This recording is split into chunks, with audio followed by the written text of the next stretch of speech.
All right, welcome back everybody. I'm going to link a video below. I just put in the canner some homemade blueberry syrup that my granddaughter requested that we make. And from that, after we strained off the blueberry juice, we had quite a bit of pulp left. Well, obviously, I'm not going to let that go to waste, so I'm going to turn that into some homemade jam. Now, I'm going to use the same pot. I just barely finished putting the stuff in the canner. And today, I'm going to use some of my homemade pectin. Now, this pectin I made last year, what I do is I save all my peels and my cores when I make like apple juice or apple butter or apple pie filling, applesauce, whatever. I save those cores and those well-washed peels. I put them in my crock pot.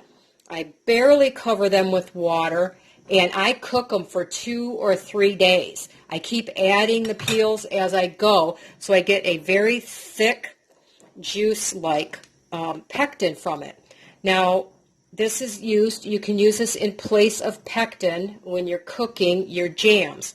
It's just a different way to do things.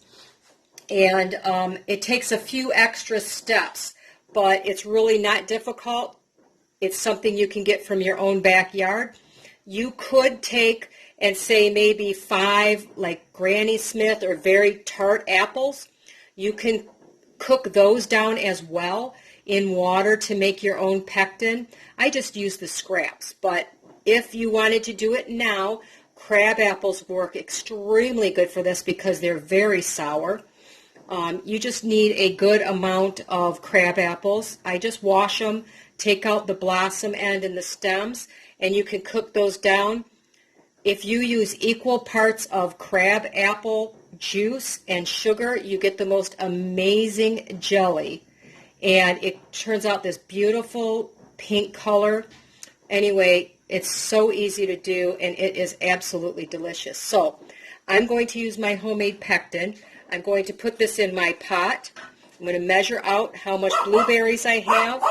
All right, sorry about that. I'm going to measure out my blueberries and my juice, and then we have to add about 60% or so, excuse me. Okay, while my dog was being a sassy pants here and would not stop barking, I measured out 3 cups of the blueberry puree, and I'm going to put an equal amount of the apple pectin in here. So this should be 2 cups. Now, I know there's some sediment in the bottom, and I found the best thing for that is a coffee filter. I can filter out some of that sediment if you don't want it in there, or you could stop pouring it. I just want to use every bit I can. A pint, as you know, is 2 cups. So actually, I'm just going to stop there because I don't want to waste a half a pint of the pectin. So we have 3 cups of the blueberry puree and 2 cups of homemade pectin. So what I'm going to do is I'm going to warm that up, and that makes 5 cups total. I'm going to add 3 cups of sugar to this. Okay? So let me get that warming while I measure out my sugar.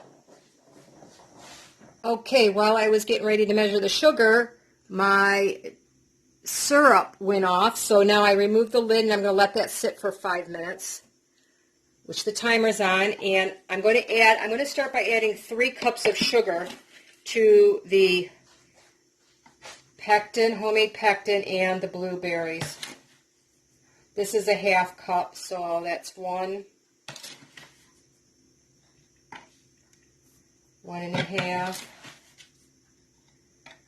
2, 2.5, and 3. So I'm going to let that dissolve. Now, the difference with working without commercial pectin is you have to test till we get to the proper jelly phase. So I'm going to bring this up to a boil. I'm going to boil it for about 5 minutes. Then I'm going to check it, and I'll show you how I'm going to do that to see if it's at the gel phase there I want it to be. I like a softer set. I don't like it really firm. I like it so it kind of mounds on the spoon but doesn't come out kind of like Jell-O. I don't like it that thick. So in the meantime, we're going to bring this up to temperature. And by the time that gets there, those will be done, so I can take those out of the canner and get them set aside, my syrup there. But I'm getting 2 for 1 out of this. I am definitely never going to waste this much pulp just because I made syrup. And it's going to make a delicious jam for my winter toast or whatever. I really enjoy these things in the winter time when it's, below 0. It could be 20 below out, and here I am with the fresh homemade bread and some beautiful summer jam. So I'll be back shortly. Okay, while this is coming up to temperature, I'm going to put in the zest of 1 lemon. I think lemon and blueberry are just like a marriage made in heaven. It just adds that little extra, and you need that little extra tartness from commercial. You have to have commercial lemon juice, which I will add later. But in the meantime, I want to add this beautiful zest. You don't want to get too much of that. You don't want to get that pith in it. You just want the very surface. You don't want that white stuff underneath. So I'm going to add that to the homemade pectin. It helps it gel better, for one. And it's just makes it taste so good. So we're going to get that going. You can hear it's trying to boil for me. I have my jars in the oven warming, just like I always do. The water is still warm from the blueberry syrup I made in my canner, so I'm just keeping that at a low simmer right now. But I use most of the jars, so look at that beautiful zest. Of course, I scrubbed that lemon before I zest it because it was in the store, and obviously I'm going to get it super high temperature, but, I don't know, I guess there's an ick factor to me that I don't like. So we are going to get this jelly made, and it's going to be absolutely wonderful. So we're going, like I said earlier, I have to bring this up to temperature. I want it at a full rolling boil, which is a boil that is hard to stir down. You can still see the bubbles coming through. Obviously, I'm not there right now. And I'm going to use a full rolling boil for 5 full minutes, and then I'll show you how I'm going to check the jelly to see if it's set enough to what I like. Right, this is at a full rolling boil. See how much that's bubbling up? It actually starts to rise up a little bit. I'm going to sit here and stir this for 5 minutes to make sure that it does not stick to the bottom. And you can see there's no way I can, as I'm stirring this, that bubble goes away. So that's what you need to see, not just a boil. You need a full rolling boil that cannot be stirred down.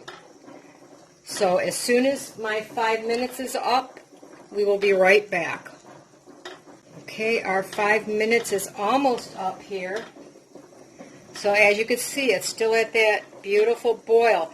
Now, when you're working with homemade pectin, this is going to vary greatly in your timing. It could take anywhere from 5 minutes to 20 minutes of boiling like this. But the next step, I'm going to turn this off for just a minute. And I'm going to get, in the freezer, I have a cup of water and a spoon. And I put that in there well before I started this. While I was making the syrup, I put it in here. So, because you need it to be very, very cold to check out our next step. Let me grab that and I will be right back. Okay, I'm not sure if you can see it, but I actually have like a little layer of ice on there because I want my spoon super cold. I'm just going to take a small amount. I'm going to put it on my spoon. And I'm going to wait until it cools to see how thick it is. And having a very cold spoon really helps that process.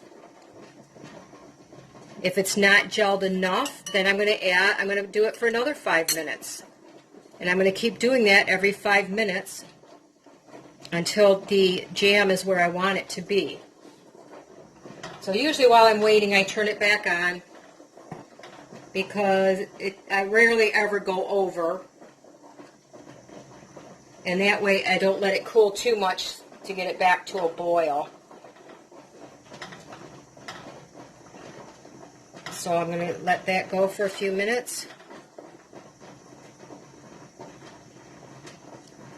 See, my spoon is starting to warm through.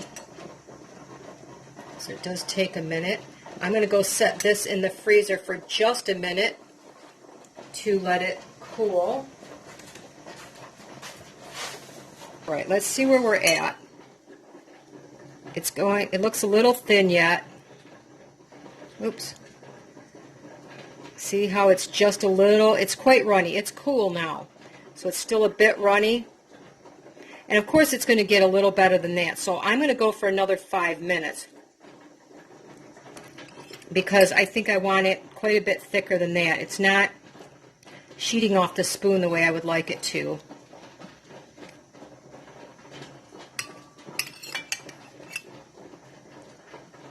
It's not bad, but it's a little runny, see? It should just kind of stick to the back of a cold spoon. So anyway, I'm going to put this on for another 5 minutes and we'll check it again. All right, we're almost at our next 5 minutes. I'm going to grab that cold spoon out of the freezer again, and we're going to check this out one more time.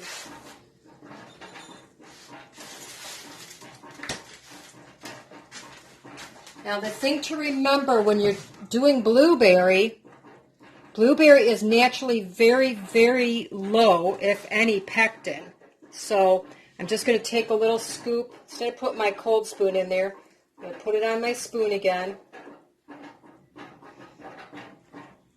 I'm going to let that cool once again. I could already tell it's a little bit thicker than last time.